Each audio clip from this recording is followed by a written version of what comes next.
Shalom à toutes les épouses de Christ. Mon nom est Douce Colombe Koulia et bienvenue à ce partage de la parole de Dieu. Que la main du Tout-Puissant soit sur chacun d'entre vous. Merci d'être présent. Que vous soyez en petit nombre ou en grand nombre, cela importe peu parce que Jésus serait venu même pour sauver un seul être humain. Amen. Alors, avant de commencer, je vous invite à incliner la tête avec moi et prions. Père très saint, dans le nom de Jésus, nous te disons merci Seigneur pour ce que tu veux nous dire, ce que tu veux partager avec nous, ce que tu veux nous enseigner. Merci Seigneur parce que tu ne nous as pas laissés orphelins, mais tu veux que chaque jour nous puissions nous approcher de toi Seigneur éternel et que nous puissions Seigneur saisir toute la grandeur de cet esprit d'adoption que tu nous as donné, cet esprit qui nous permet de crier Abba Père. Seigneur éternel, je te remets ce moment, que par le nom de ton Fils Jésus-Christ, Seigneur, que tes anges, Seigneur Dieu, nous environnent, que ta main puissante, Seigneur, nous couvre, que nous soyons gardés au nord, au sud, à l'est et à l'ouest, que nos esprits se soumettent, que notre cher Seigneur éternel se soumette au nom de Jésus-Christ et que notre âme se taise au nom de Jésus, afin que nous puissions écouter ta parole. Merci Seigneur Dieu pour chaque personne qui m'écoute et qui échange avec moi, qui prend le temps Seigneur éternel. Reçois la louange, l'honneur et la gloire qui t'est due dans le nom puissant et merveilleux de ton Fils Jésus-Christ. Amen. Amen. Alors nous allons rentrer direct dans le sujet. Nous allons parler d'un passage, d'un petit événement qui s'est produit dans ma vie et que au final, ça a découlé, ça a apporté beaucoup de belles choses. Amen.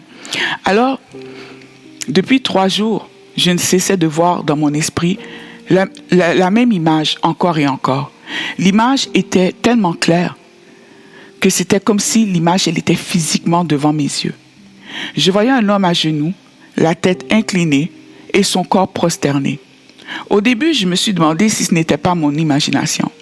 Parce qu'après tout, je suis chrétienne et c'est une bonne chose aussi que j'ai des belles pensées. Mais j'ai dû inconsciemment y croire parce que je n'y ai pas porté plus d'attention le premier jour. Cependant, le lendemain, lorsque je me suis aperçu que cette image était de retour dans mon esprit et cette fois-ci encore plus puissant, plus résistant, plus clair et percutant, j'ai commencé à me poser des questions. Et en même temps, j'entendais cette voix en dedans de moi qui me disait « Douce Colombe, prosterne-toi. » Cherche-le. Cette fois, je savais que c'était le Seigneur qui me parlait. Que le Saint-Esprit voulait me transmettre un message, un enseignement. Je sentais une force à l'intérieur de moi qui cherchait à m'enseigner. Et ma chair résistait. Qu'est-ce que je ne savais pas encore de la prière? Je ne dis pas que je connais tout de la prière, non. Bien sûr que non. Mais je veux dire que je me demandais quel aspect de la prière le Saint-Esprit voulait me faire découvrir cette fois-ci. Je me suis dit, comment est-ce que je vais faire pour pouvoir me prosterner? Après tout, Dieu, il m'entend, non? Il me voit, peu importe où je suis, que je sois assise sur une chaise, ou bien encore que je sois derrière un volant, ou que je sois encore sous les draps, parce que bon, comme je vous ai dit, j'ai une chirurgie. J'ai dit que je sois prosternée. Le Seigneur le voit. Et j'ai les bonnes excuses. Mais voilà, quelques heures plus tard, au courant de la nuit, l'image de cet homme prosterné est devenue tellement forte qu'elle a occupé toutes mes pensées, m'empêchant de dormir. Et aux alentours de 1h30, 2h du matin, 1h30, 2h du matin, donc au milieu de la nuit, j'ai commencé à réfléchir.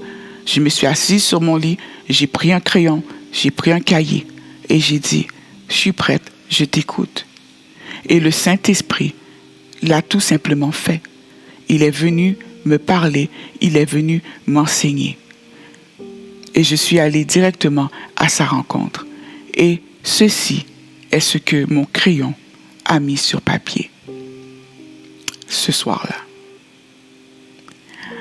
La prière, lorsqu'on prie Dieu, nous tend l'oreille pour écouter. Lorsqu'on prie Dieu, nous tend l'oreille pour écouter.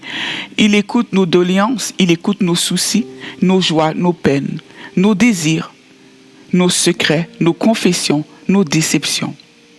Nous le savons bien et combien de fois est-ce que nous l'avons entendu? La prière est la respiration du chrétien. Ne pas communiquer avec Dieu revient à choisir le suicide, un suicide spirituel. Je dis cela parce que c'est une question personnelle.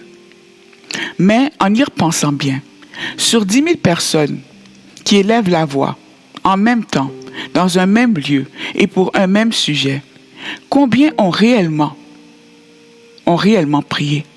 Et combien de ces prières recevront une réponse promptement? Combien ont réellement dégagé un parfum de bonne odeur devant le trône de Dieu? Ce n'est pas une question que nous nous posons souvent, n'est-ce pas? Parce qu'on redoute de se faire juger sur notre manière de parler au Seigneur. Après tout, cette relation, elle est personnelle. Et en quoi est-ce que ça regarde mon prochain? C'est pas de tes affaires, n'est-ce pas? On ne viendra tout de même pas nous dire comment on doit parler à notre Père, voyons. Mais je crois ceci. Si on accepte de se laisser enseigner et si on accepte d'écouter ce que le Saint-Esprit inspire à notre prochain, nous deviendrons nous-mêmes la prière devant le trône de Dieu, sans même ouvrir la bouche.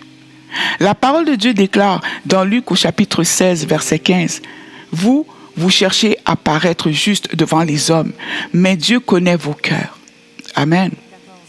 C'est pour cela qu'il a choisi David, alors que ce dernier n'avait visuellement, du moins, rien pour attirer les regards. Il était chétif comparé à ses frères. Samuel, lorsqu'il a vu les frères de David, lui, il s'est dit, ils sont costauds. C'est forcément l'un d'entre eux. Mais qu'a dit le Seigneur? Le Seigneur a dit à Samuel, dans chapitre 16, verset 7, l'Éternel dit à Samuel, ne prends point garde à son apparence et à la hauteur de sa taille, car je l'ai rejeté. L'Éternel ne considère pas ce que l'homme considère. L'homme regarde à ce qui frappe les yeux, mais l'Éternel regarde au cœur. En ce qui concerne Ésaïe au chapitre 59, au verset 1, il est écrit, « Non, la main de l'Éternel n'est pas trop courte pour sauver, ni son oreille trop dure pour entendre. Mais ce sont vos crimes qui mettent une séparation entre vous et votre Dieu. Ce sont vos péchés qui vous cachent sa face et l'empêchent de vous écouter. » Voyez-vous, il y a deux verbes ici, entendre, écouter. Amen. Alors, ce sont pour nous des versets d'encouragement, des versets sur lesquels on s'appuie pour dire aujourd'hui, le Seigneur peut nous entendre. Peu importe où est-ce qu'on est, il est capable de nous atteindre, que son oreille peut nous entendre de partout et que son bras ne sera jamais trop court pour nous atteindre, quelle que soit la profondeur de nos ténèbres. Amen. Il est aussi mentionné dans Deutéronome au chapitre 10, verset 17, « Car l'Éternel, votre Dieu, est le Dieu des dieux, le Seigneur des seigneurs, grand et fort et terrible, qui ne fait point acception des personnes et qui ne reçoit point de présent. » Amen. Donc, ce n'est pas un Dieu qui va s'arrêter sur ton apparence. Ce n'est pas un Dieu qu'on peut acheter. Amen. Alors, que nous avons commencé à adopter certains comportements en se basant sur ces passages que je viens de vous donner. D'ailleurs, je crois que nous serons tous d'accord pour dire ceci d'abord. On va établir ceci.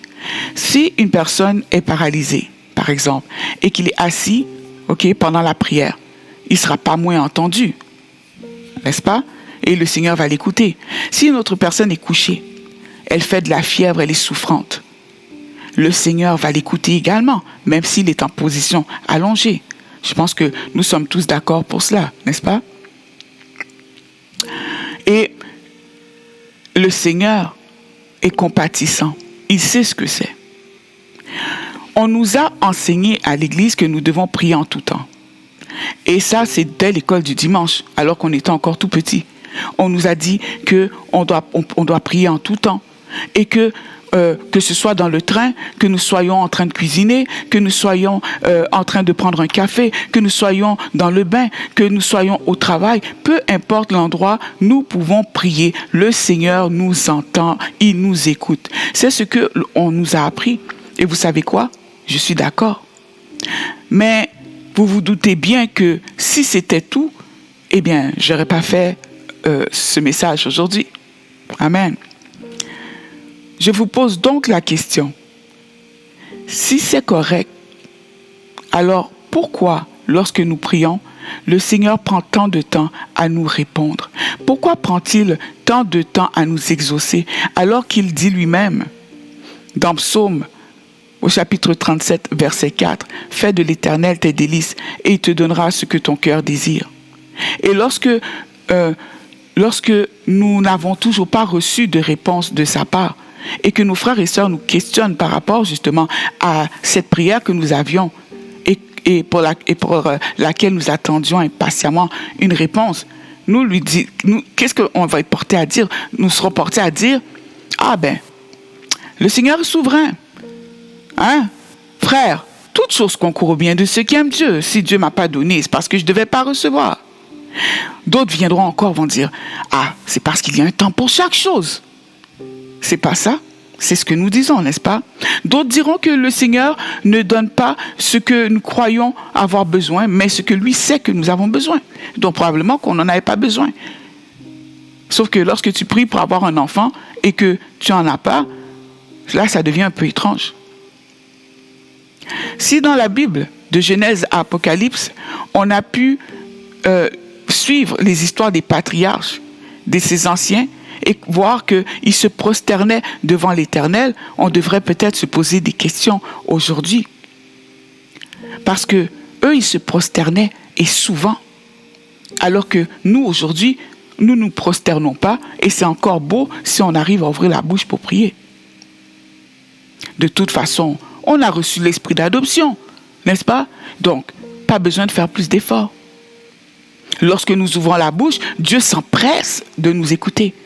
Mais il prend parfois tellement de temps à nous répondre, vous ne trouvez pas? Malgré 30 minutes de prière chaque jour, on se sent par moments carrément orphelin, carrément oublié de lui, délaissé.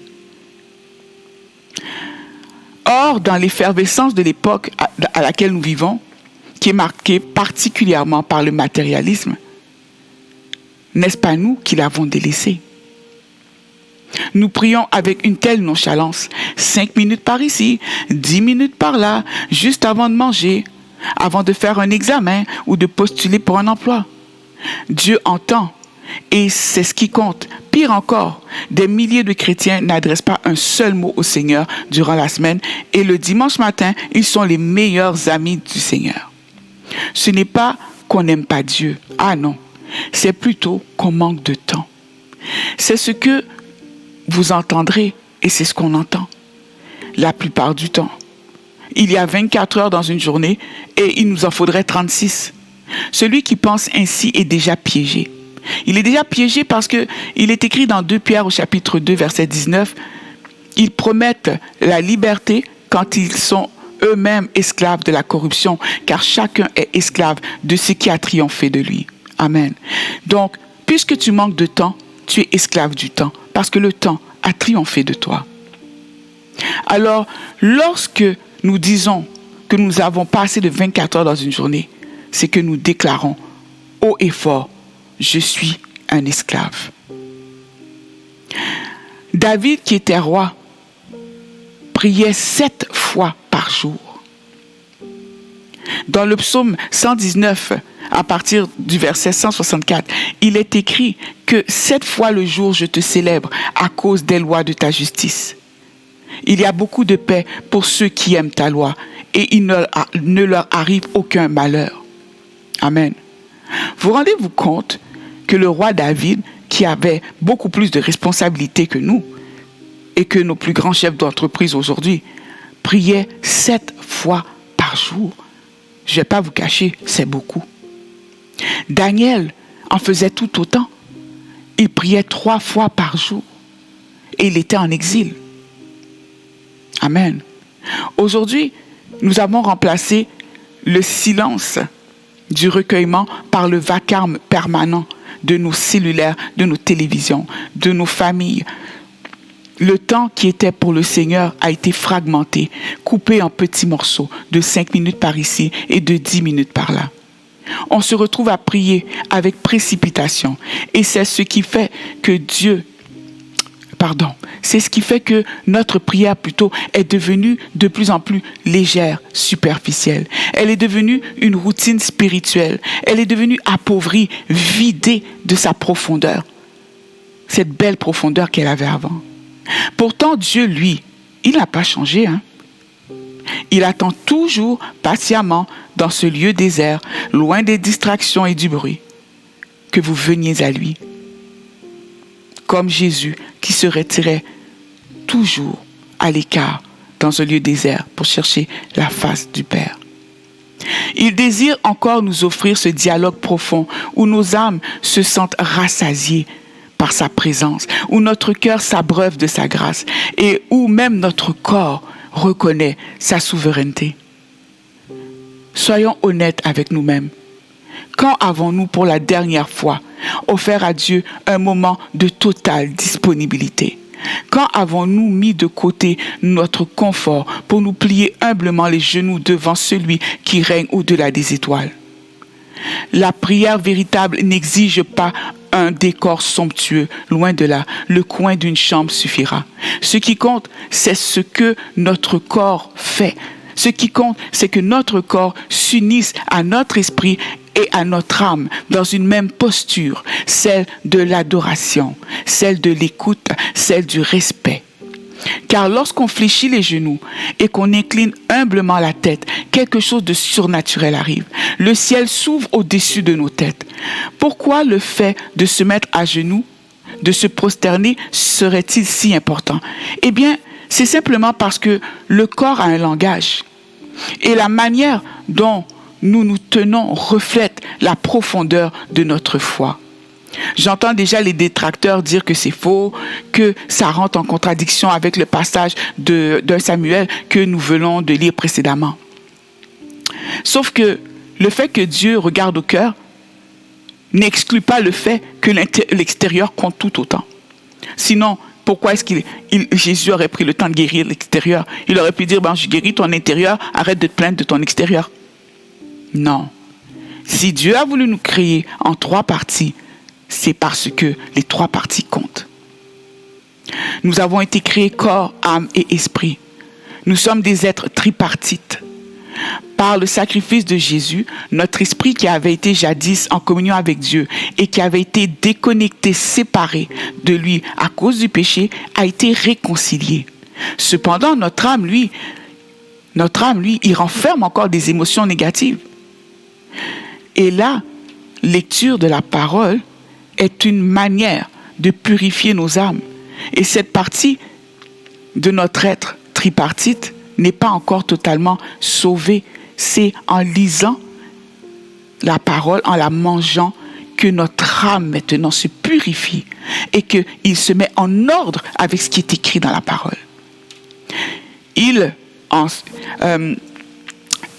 Et lorsque nous serons ressuscités avec Jésus, notre corps maintenant, lui, deviendra immortel. Mais entre-temps, le Seigneur nous a fait la grâce de venir habiter dans notre corps et de nous avoir transformés en sanctuaire. Alors, lorsque nous confessons nos péchés, chaque fois que nous disons « Seigneur, j'ai volé, j'ai menti, j'ai fait ceci, j'ai fait cela », et que nous le faisons de tout cœur, les genoux fléchis, nous sommes totalement lavés.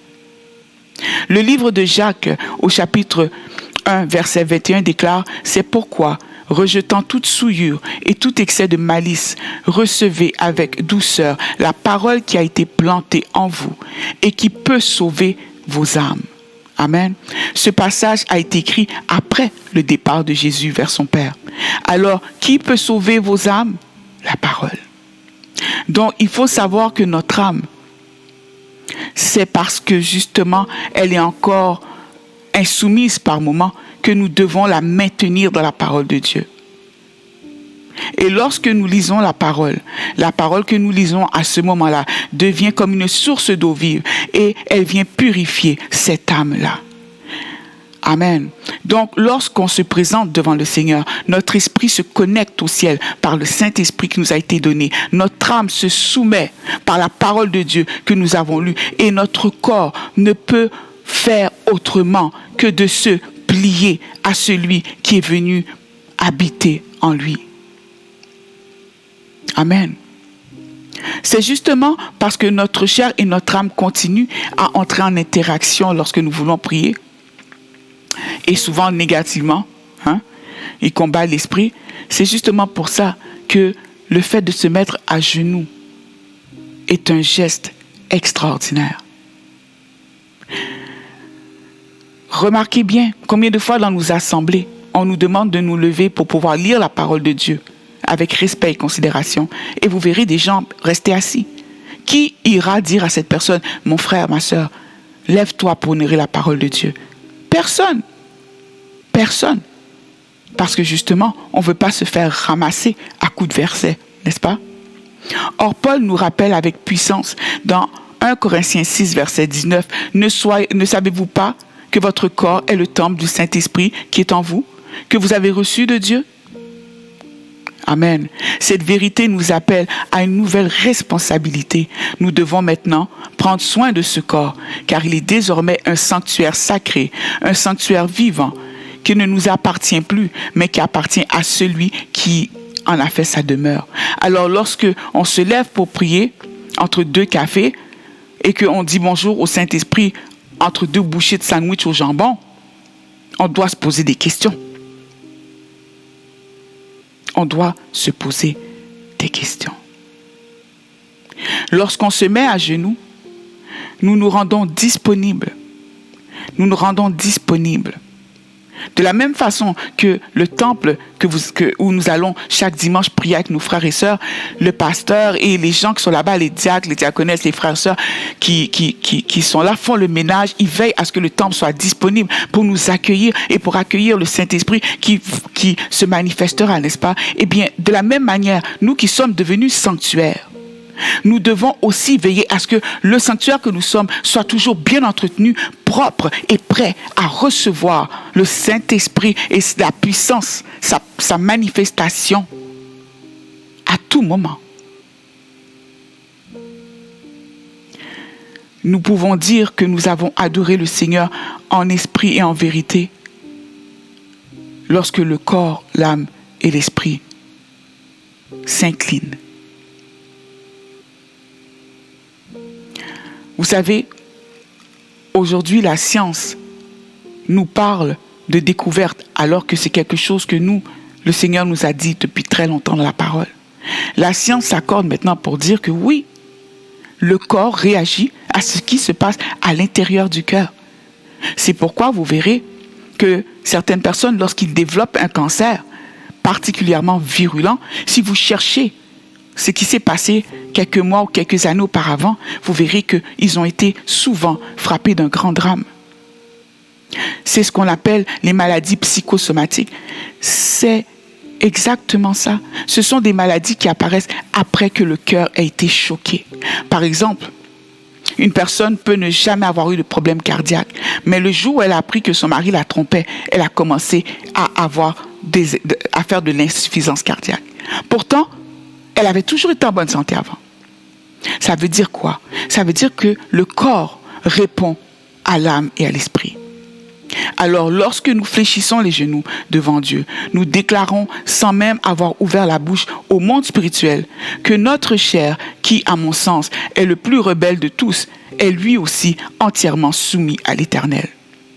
Puisque nous sommes maintenant un temple, chaque département de ce temple que nous sommes doit être sécurisé, y compris notre chair. S'agenouiller, c'est aussi dire au monde spirituel que le temple que je suis est déjà habité par le Saint-Esprit et que jamais l'ennemi ne trouvera mon cœur balayé et orné.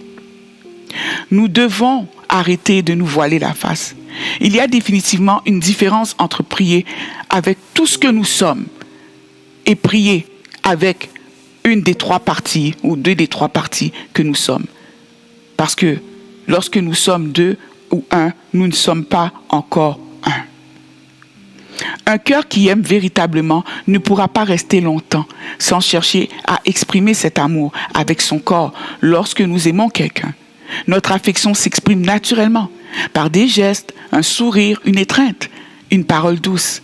De même, un cœur profondément amoureux de Dieu qui reconnaît sa grandeur entrera naturellement en communication avec l'esprit et le corps cherchera lui aussi à s'exprimer en s'inclinant.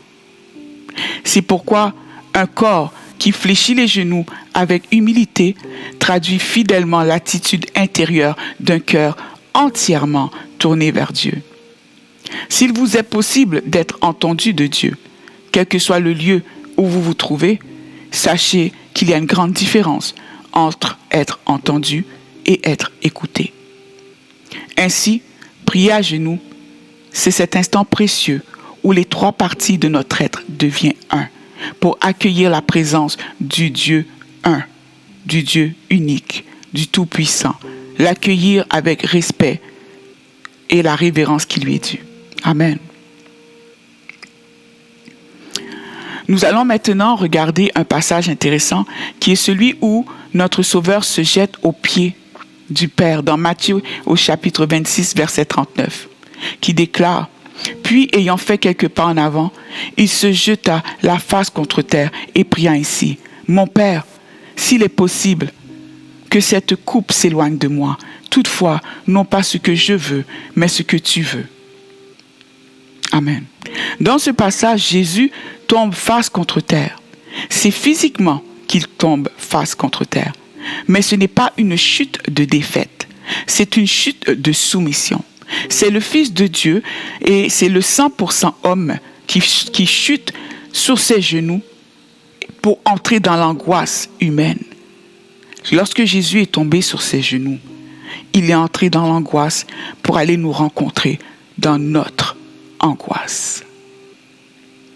Il est tombé par solidarité.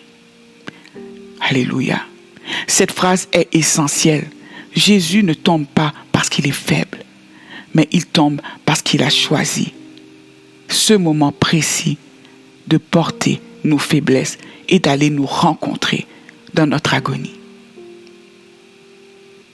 Alors, il serait faux de croire que le Seigneur avait douté de la volonté de Dieu. Non, non. Il s'y soumettait à ce moment-là. Et avec une honnêteté déchirante. Il n'a pas cherché à fuir la souffrance en lui demandant si la coupe pouvait s'éloigner de lui. Non, non. Il l'embrassait par amour pour nous.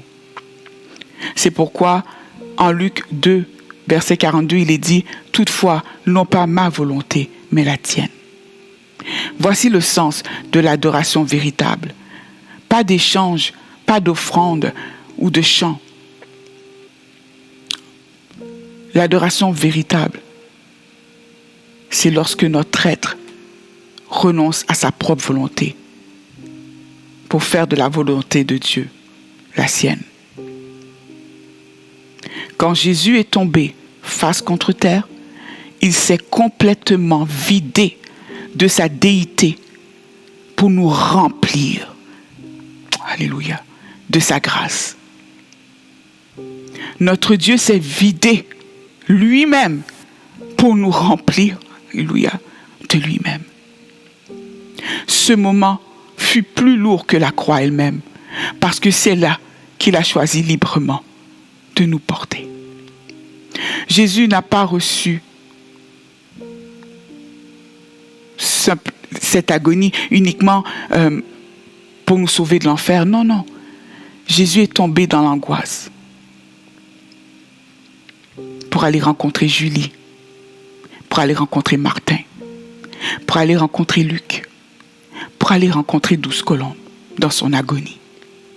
C'est pourquoi, lorsque nous pleurons en silence, il sait. Lorsque on lui demande si nous allons être capables de dire oui à sa volonté, il comprend. Et lorsque nous luttons à genoux entre sa volonté et la nôtre, il intercède pour nous. Jésus n'a jamais prié en étant distrait avec un café à la main, Jésus priait en se prosternant, en pleurant, en ouvrant son cœur, son âme et soumettant son corps. Alors, qu'est-ce qui nous donne le droit de nous sentir si libres aujourd'hui dans la prière, au point que physiquement nous soyons assis, allongés, couchés, endormis, en train de manger, sous prétexte que j'ai mal au bras, j'ai mal aux jambes, j'ai mal ici, j'ai couru là, je me suis couché tard. Toutes les raisons peuvent nous paraître bonnes. Nous sommes spirituellement distraits, pressés, déconnectés. Nous sommes devenus superficiels.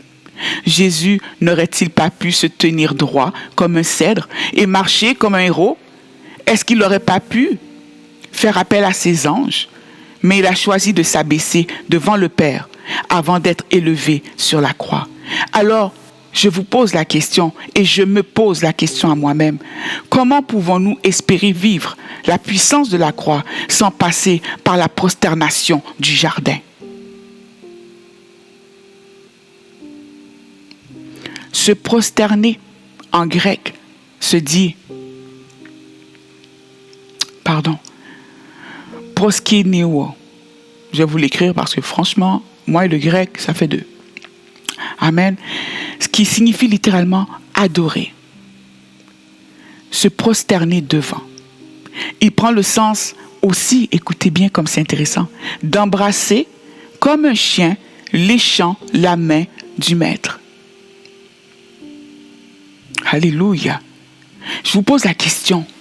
Vous êtes assis sur un trône et une personne dans la détresse est en train de vous licher le dessus de la main, vous suppliant d'intervenir. Vous allez me dire que vous n'allez pas intervenir. Vous allez intervenir et bien plus vite que ceux qui sont debout en train de vous parler. Donc, on voit que c'est une définition forte. Un autre sens aussi, à proskénouo, c'est baiser la main de quelqu'un en marque de révérence. Troisièmement, c'est utilisé beaucoup parmi les orientaux, surtout parmi le peuple perse, qui l'utilisaient souvent en tombant sur leurs genoux et en touchant la terre avec leur front, comme l'expression d'une profonde révérence. Dans le Nouveau Testament, par agenouillement ou prosternation, c'est de rendre hommage à quelqu'un. Ça signifie aussi ton obéissance. Et ça peut aussi être une expression de respect, un acte de supplication.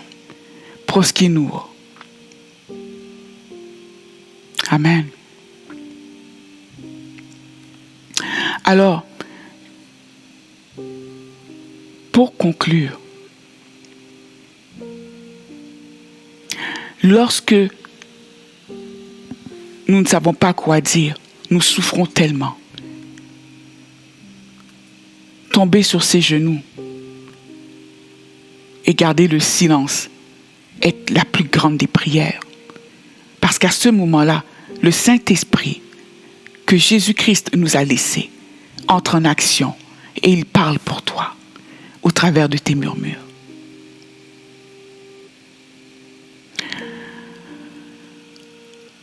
Alléluia. Le diable nous a poussés à croire que la vraie liberté, c'était celle que nous pouvons acquérir par nous-mêmes. C'était de pouvoir faire ce que nous voulons. Mais la vraie liberté consiste à vouloir ce que Dieu veut. C'est pourquoi notre volonté devient vraiment libre que lorsque nous nous reposons dans la volonté de Dieu. Et je termine sur ceci. Je voudrais vous partager ce beau mystère que le Seigneur m'a donné à la toute fin. Au début de cet enseignement, je vous ai dit que tout avait commencé par une image qui s'était incrustée dans mon esprit pendant 3 jours et dont je n'arrivais pas à me débarrasser, croyant que c'était le fruit de mon imagination. Mais lorsqu'après 3 jours, cette image devint de plus en plus présente, de plus en plus claire, de plus en plus forte, j'ai compris ce que Dieu voulait me parler. Certaines personnes reçoivent leur message uniquement par songe, d'autres entendent audiblement, cela importe peu. Nous sommes tous différents et le Saint-Esprit a de nombreuses manières de s'exprimer. Amen. Le nombre de fois où nous sommes tombés dans les mêmes péchés, il était là, auprès de nous. Il trouvera un moyen de nous tendre la main, quelle que soit la profondeur des péchés dans lesquels nous nous trouvons aujourd'hui. Le Seigneur m'a instruit avant de m'ouvrir les yeux sur un détail qui m'avait jusque-là échappé. Et je vous invite à bien l'écouter, parce que c'est un petit trésor. Prenons ensemble le livre de Deutéronome au chapitre 6, versets 4 et 5. Vous avez entendu ce qu'on appelle le schéma. Les Juifs s'appuient énormément là-dessus parce que c'est la base de leur foi. Alléluia. Le schéma dit ceci. Si vous permettez, veuillez m'accorder un simple instant pour que je puisse bien le lire. Le schéma dit ceci. Écoute Israël, l'Éternel, notre Dieu, est un. Tu aimeras l'Éternel, ton Dieu, de tout ton cœur, de toute ton âme et de toute ta force. Amen. En hébreu, Shema Israël, Adonai Eloheinu, Adonai Echad. Amen. Ce verset est très important pour les Juifs parce que toute leur foi est basée là-dessus. Toute leur foi. Et ce que je n'avais pas remarqué, c'est ceci. Dieu nous dit dès Deutéronome 6, « Écoute Israël, moi l'Éternel, je suis un. » Et nous avons vu que depuis le Jardin d'Éden, on a découvert quoi? On a découvert que il a dit « Faisons l'homme à notre image ». Donc on avait compris qu'on avait un Dieu pluriel, mais qui formait quand même un. N'est-ce pas? Donc c'est à la lumière du Nouveau Testament que là on découvre que, le un en fait, c'est le Père, plus le Fils, plus le Saint-Esprit, égale 1. Le Dieu unique est composé de 3. Ça, ce sont les mathématiques de Dieu. 1 plus 1 plus 1 égale 1. Ça, ce sont les mathématiques célestes. 1 Thessaloniciens 5, 23 dit que le Dieu de paix vous sanctifie lui-même tout entier et que tout votre être, l'esprit, l'âme et le corps soient conservés irrépréhensibles. Et voici le mystère. Quand je me prosterne, je réponds au schéma. Le schéma qui a été donné il y a des milliers d'années par le Tout-Puissant, audiblement à son peuple, parce qu'il a insisté pour qu'on sache que lui, il est un. Lorsque je m'agenouille et que je deviens un, je lui réponds. L'Ancien Testament et le Nouveau Testament font un. L'Ancien Testament et le Nouveau Testament deviennent un. Je reconnais que Dieu est unique, il est un, et je deviens un pour lui répondre. Et quand je me prosterne, je deviens parfaitement un, moi aussi. Et c'est alors que le ciel s'ouvre, les montagnes sautent comme des béliers. Plus rien ne peut me résister ni m'être refusé. J'entre dans l'équation du Dieu de l'éternité, où le 1 plus 1 font maintenant 1. Voilà ce qu'il voulait réellement nous dire lorsqu'il disait de nous aimer, de l'aimer de tout notre cœur, notre âme et notre force. Il nous disait quoi faire pour entrer en communication parfaite avec le Dieu unique, de façon à ce que tout ce qui est surnaturel entre dans le naturel. Que la paix du Seigneur soit avec chacun d'entre vous. Mon nom est Douce Colombe Koulia et je vous dis Shalom.